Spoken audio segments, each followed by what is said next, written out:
Today's podcast has been sponsored by Apricity. If you're trying to conceive, imagine a world where fertility care is free of stigma, full of support and tailored just for you. With Apricity Fertility, that world is closer than you think. Apricity's virtual fertility clinic makes care accessible and personal. From at-home diagnostic testing to virtual consultations and expert treatment like IVF and egg freezing, they're redefining fertility care. Plus, their success rates surpass the UK national average, giving you even more hope on your journey. With the Apricity app and your own personal advisor, you're supported every step of the way, 7 days a week. Apricity understands that building a family shouldn't mean putting your life on hold. Visit www.apricityfertility.com today. Apricity, fertility care for the modern woman. Welcome to this week's Outspoken. Today we have Peony Li from Jude with us today to explain all about her amazing brand. Welcome, Peony. Thank you, Laura, for having me. I'm excited to discuss all things bladder health today. Me too. So with that in mind, I really wanted to start by understanding the background of Jude, kind of your motivations for developing the product, and why do you feel it's so special? Definitely. So Jude is born from a personal story and a personal struggle. So I suffered from a UTI that lasted for 10 years. So when I was 14 years old, going to the toilet, many, many times every day, having pain from the UTI is almost sort of my day-to-day existence. But I was told by so many people that it seems that I'm too young to really fit the stereotype of having bladder issues. So I really taught myself how to predict my next flare up from the color of my pee. I made a lot of adjustments in my diet. I taught myself the right peeing etiquettes, and it's really sort of step by step.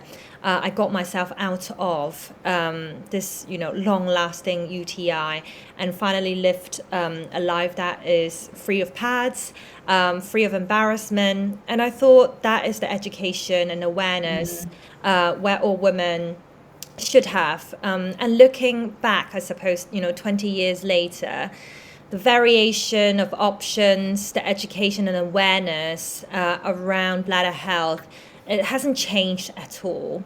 And that is one of the reasons why I decided to build Jude, to offer 1 in 3 women in the UK this piece of information, because 1 in 3 experience bladder issues. And when talking about globally, 2.3 billion people worldwide also suffer from bladder issues alone and in silence, and probably having the same thoughts as I was when I was 14 years old. So that really is the backstory of the birth of Jude.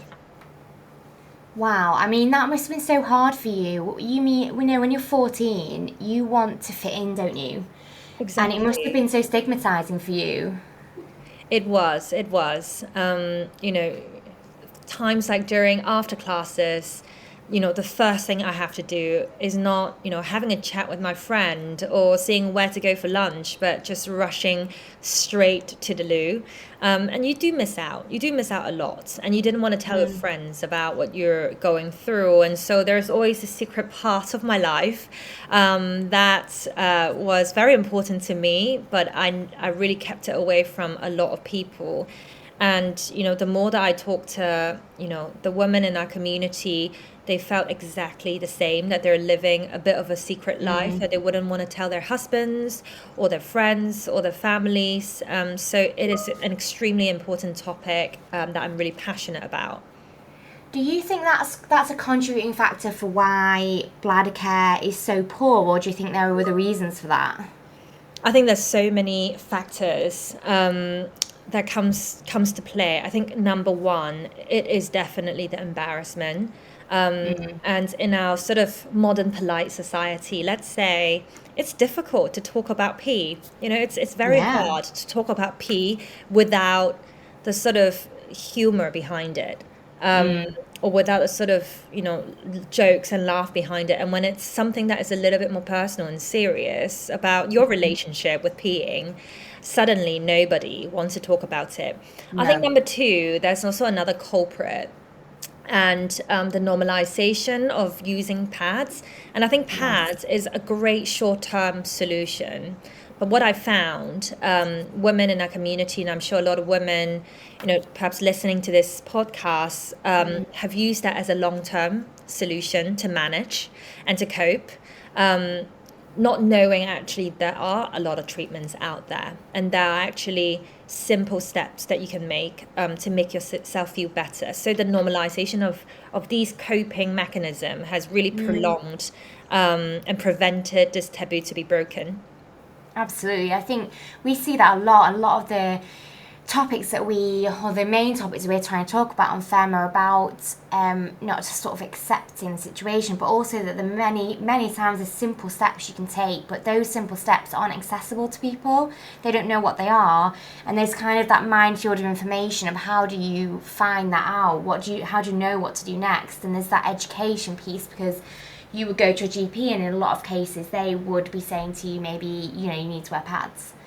And I think that's a problem in postpartum as well, because you just think, well, I've had a baby, so my bladder control's gone. Well, actually, we should be saying to women, no, that's not normal. And you can get it back. Exactly.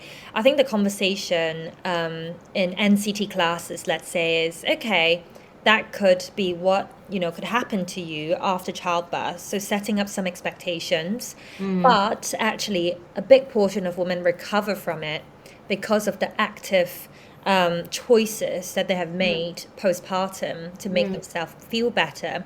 So it should definitely not be considered as part and parcel of being a woman. And I think us women, we accept a lot of things, and we're really great at being flexible and adaptable. But when it comes to our health, we adopted the same, I suppose, mindset to adapt, and it is to our detriment, right? So I do think it is our, I guess, active choices that can lead to a much better quality of life. So how does Jude fit in as a product, fit into this space, and how will it help women who are suffering with bladder issues? So when I started Jude, I was looking at what is out there. Pads, obviously you see them every day in Boots and in the supermarket aisle. And I thought to myself, what other things can women really, adopt as a very simple, easy solution to relieve some of the symptoms that they're seeing? From my early years of amending my diet, adjusting, lifestyle choices, I found that being really helpful. And they're not doses of antibiotics where you take it and you have, immediate sort of disruption to your flora in your sort of urinary tract, as well as in your vaginal tract. So we developed a natural supplement, a dietary supplementation plan that's going to give what that area needs, meaning what your bladder needs, what your pelvic floor really needs, especially when women are going through or stepping into menopause. We lose a lot of estrogen, which is, a very important hormone. Very few women know that our bladder and our pelvic floor also needs estrogen. So I'm really sort of looking at holistically what our body needs and from, our diet, and how do we encapsulate it into an easy, accessible, solution where women can take every day, once a day, such that, over, just 90 days, they will be able to see a drastic improvement. Wow. So to say that, we developed a clinically proven dietary supplementation plan for women alongside a community that we have now about 7,000 women tracking each other's progress, doing weekly exercises, and comparing the foods and the water intake that they're sort of taking in. All of that is what we call, our health plan. That sounds incredible. I mean, it's so interesting that you mentioned the sort of microflora there, because I've spoken to so many people recently in the process of working on Femme, and I hear so much about the vaginal microbiome and the gut microbiome and how influential they are in your overall health. And I see that as something that will start to progress more in healthcare. We will see more of this combination of medical care and more holistic care that's based around trying to improve your microbiome. Is that something that you would agree with? Yeah, most definitely. And we recently discovered Eurobiome, and what is really fascinating about that is a person who suffer from overactive bladder have a very different Eurobiome composition to a person who suffer from UTI, let's say. So that gives you pieces of insights as to what could you possibly do to alter and change that Eurobiome. But what is even more fascinating to me is, a person who, let's say, both people have overactive bladder. One person have depression and the other don't. The other doesn't. And they also exhibit very different Eurobiome composition. And so this goes to show us, this link between our gut and our brain. We already know it exists. But actually, there also is a link between our brain and our bladder. And there is a gut-bladder crosstalk, as we coined it in a scientific term. So there's so much more we don't know about our bodies, especially for women. The sort of area below the waist, above the knees, is something that we have not been paying attention to hugely in the past. But as you really rightly put, it affects our overall body. So it is a really good time for us to think about what are the treatments, what are the ways that we can improve our health that work with our natural pathways in our body rather than targeted and against. Yeah, I agree. And as you said, what you've done with Jude has made it really easy for people to fit into their lives as well. So I think one of the other observations I make about some of the things I've heard around the microbiome, I have done the Zoe program personally myself, but I found that it's brilliant and it worked for me. But in the end, I took some takeaways from it because it was so overwhelming to me to do all the time. And I think what you've done with Jude is really clever, because a lot of women, as you pointed out earlier on in our conversation, find it difficult to fit things in, maybe find it difficult to kind of make space in their life for their own health. So making a supplement that's easy to take and has this level of impact, is that really important for women? Yeah, 100%. I think accessible, easy, and we need to think about the modern day woman. What is their lifestyle? We're all working, we're all busy individuals, and I think pelvic floor exercises are so good, and we should all do it. But I would put my hands up and say, do I do it every day? Do I do it every week? Possibly not. And for women who are listening and thinking about, oh gosh, I haven't done my pelvic floor exercises in a month, like, you're not alone. And this is exactly why we need to come together and start thinking about other options that women would prefer to take to improve their health. And I think there's another point to note as well. There are prescription medication out there for overactive bladder. However, the sort of the status quo of these prescription medication, 55% of women leave the medication after 3 months because of its side effects. And so again, I think that is something a lot of women resonate with when, I told them how high the dropout rates are, because women felt like that is a failure on their part when the medication didn't work for them. But in fact, these medication wasn't designed with women in mind during the times where clinical trials basically don't allow women to participate. I was just going to make that point, Peony, actually, to you, is that a lot of the medications and a lot of the research around it's not there, first of all, for women, because we weren't even included in them. So a lot of these medications people are taking haven't actually been looked at from women's point of view in terms of the side effects, and some of those side effects are crippling, aren't they? They are. So sort of first-line medication that NHS or your GP might prescribe to you is called oxybutynin. It's one of the cheapest medication out there compared to other ones that are slightly better. But what they do, they basically affect and impact your parasympathetic nervous system, and they work against your natural pathway, and they tell your brain not to send signals to your bladder to contract, and that is one of the reason, or one of the mechanism to relax your bladder. But as you can see, that could impact your cognitive function. That could also impact other, functions, which is dry eyes, dry mouth, constipation, and they are crippling. And a lot of women just can't simply tolerate them. No. That is, I mean, it's a state, and I keep having these conversations about women's health, and it all keeps coming back to the same point, I think, and it's around the lack of research and the lack of available options to doctors, in the NHS. There isn't anything else today to provide for women. So even if they wanted to do something better for women, it's not there, and that is not going to come overnight, is it? It is not, and Jude exists partly because we want to advance the research and the innovation around the area of how diet can support your bladder health overall. And when we think about it, right, every single part of our organ, heart health, bone health, we know there is a vitamin, we know there is a mineral that can help. But when it comes to bladder health, actually, there isn't one single ingredient that is currently registered on, EFSA, which is the sort of database for, supplements. That needs to change because people need to know that there are things that can help them. Our formulation is actually a very simple one.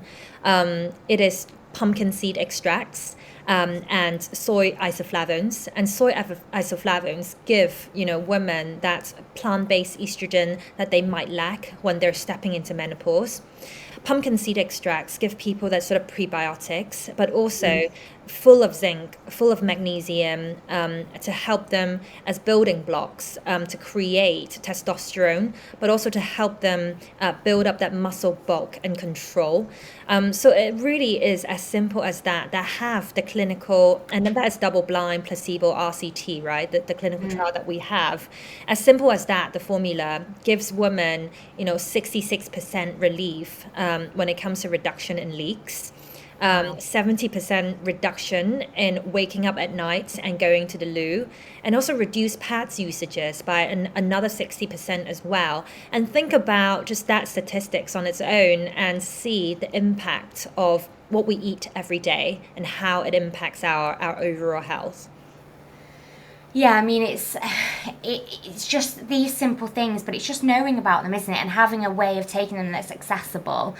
Because if we know they're there and if we know that they work, then people will take them, but that has to happen. And it's obviously thanks to people like you making these changes, but you had to go through that to get there.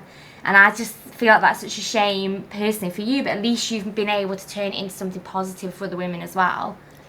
100%. I think turning any scenarios that might seem like an adversity into a situation where you can start helping people is what I found the most rewarding and fulfilling, and on a daily basis. So we've served about 35,000 women now in the UK, and a lot of them told us they have had their lives transformed.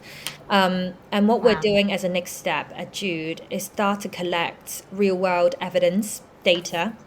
That arguably is more powerful than RCT because it's not controlled. It's collecting tens of thousands of women's, existing maybe comorbidities, what other medication they're taking, how they're getting along with, this formula, and just reporting their improvements over time. And I do think that will give evidence first to, of course, the day-to-day women to know what decisions they can make for themselves per symptoms that, other women might have exhibit, or other medical conditions that might also experience, or medication, and they can make their own decisions through, the beauty of big data. But I also think why we're excited about our next step is this can form a good database to inform GPs and the scientific community of how do we look at evolving this space that hasn't been disrupted or looked at in the last, let's say, 30 years. Would your plan be to go to the NHS for this product? If you had that level of evidence, would it be something that you'd be planning to do? We would love to. That's exactly kind of in our roadmap. And in fact, we are already working with Southampton University Hospital, West Suffolk NHS Trust, and tomorrow we're having a call with Manchester University Hospital as well. sharing our learning, sharing our evidence, and so that, the hundreds and thousands of women who are on their waiting list for 3 years to wait for, let's say, a physiotherapy or a Botox can actually have other ways to help themselves. And that really kind of showcases for me why business can also, you get sometimes a little bit of a bad reputation, but actually can influence and change medical care for the better, because we're able to do things much more quickly. And you've been able to bring the product to market, you've been able to get that data that would take years to do via the NHS alone. We have experience in that from the diagnostic side of our business. That would take you 10 years to generate that level of data. So is that something that you feel is the benefit of what sort of private and the business industry can do for the NHS? I think the topic of health, in the UK, we often put, the burden in the NHS, and rightly so, because they are the biggest organisation in the UK, to give us the advancement in health. And in many, many areas, they're doing amazing work. For instance, in prostate cancer, in many sort of like areas around sort of, I suppose, like life critical illnesses. But I suppose when it comes to quality of life issues, it is often deprioritized. And I really believe that health, especially quality of life, is a joint effort. It's part private, part public, but also part individual, right? For us to be able to voice it out, to understand and recognize the scale of the issue.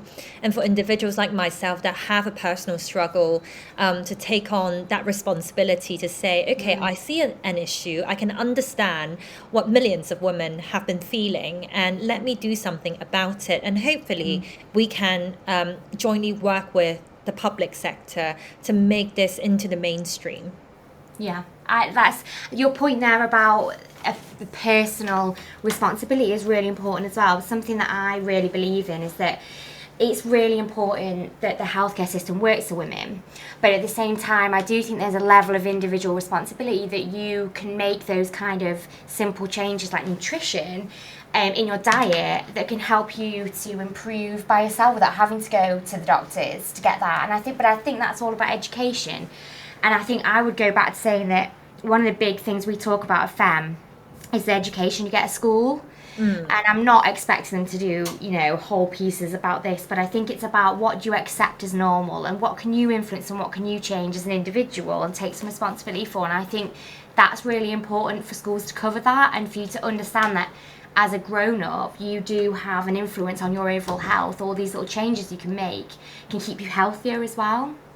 100%. And actually, what we see in our community of women, 20% of women felt instantly better by making changes within a week and within a few days. Some of the examples being there are bladder irritants in your diet. They are coffee, they are alcohol, they're tea, they're caffeine.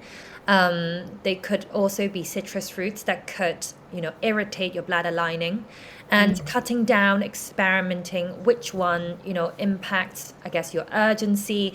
That could give you, quite a lot of relief quite quickly. Another element is actually the right peeing etiquettes. And it's funny to talk about because no one really knows about that. But there is a right way to pee. So, I was taught when I was young to go just in case.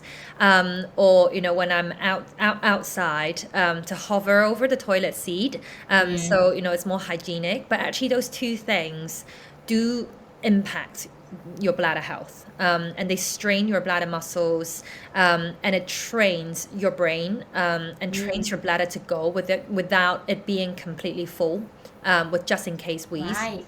So we do recommend women to listen to their natural body cues. If they're really not in need, try avoiding just in case. That can really help recondition your brain and bladder relationship. I think the second one is what we call elbow knee wheeze. So put your elbow on your knee, your feet firm on the ground. That is the best position to go to the toilet, because what it enables you to do is to fully empty out your bladder. So there isn't any residue urine sitting in your bladder after you had your go. That for a lot of women is an instant relief, because they found they don't have to then rush back to the toilet again 30 minutes later after the previous run. So these are things we can do today, just to give us that first step of the relief. So it is as simple, right, as that, for women to have that awareness and education to make steps for themselves. And we're not asking them to go to the gym and do Kegels for every day 20 minutes, and that's obviously very, very important. We do recommend that, but these are the tips. It's just one off, and you can do it today. They're amazing tips, and I think those are the simple steps that we need to hear from an education point of view. And kind of finally, I was going to ask you to kind of finish our podcast today on kind of how do we normalise conversations about bladder care, and how would this help women if we could do it? Sure. So what we have started is a private community of women, and we now have 7,000 people in that community called Jude and Friends. I believe some women are, unapologetic and bold and want to talk about this. Like me, if, I want to do something about it, I will definitely be shouting, about this topic. But for some women, they still find this issue a little bit more delicate and a little bit more sensitive, and that's absolutely fine. But I do think start to talk to at least one person next to you, or join a community, even anonymously, posting questions. Like, that is a really good first step into understanding what other women have gone through. Remember, you're really not alone. I think number 2 is start to see, what other women has done for done for the bladder health. Some women opt for prescription medication, work really well for them. That is something that you might want to try, despite the side effects. If exercises is another one. So I really think it's again, health is a joint effort, is a village, especially when it comes to these issues. What's better than, a bunch of women who all go through the same thing, talk about it, and finding solutions for yourself. So I would say that that's really the first step in humanizing this conversation. Yes. That's absolutely spot on. And we say this so much in femme's general conversation. It's like people think they're the only one. And when you feel like that, it's very difficult to say anything. But as soon as you feel you're not on your own, that release and the relief is, really powerful. And I think that's a lovely place for us to stop today. And I thank you so much for the conversation. It's so interesting. Thank you for having me. It's always a pleasure to be talking about bladders right in the morning. Yeah, first thing in the morning. Exactly. Thanks so much, Peony. Thank you very much.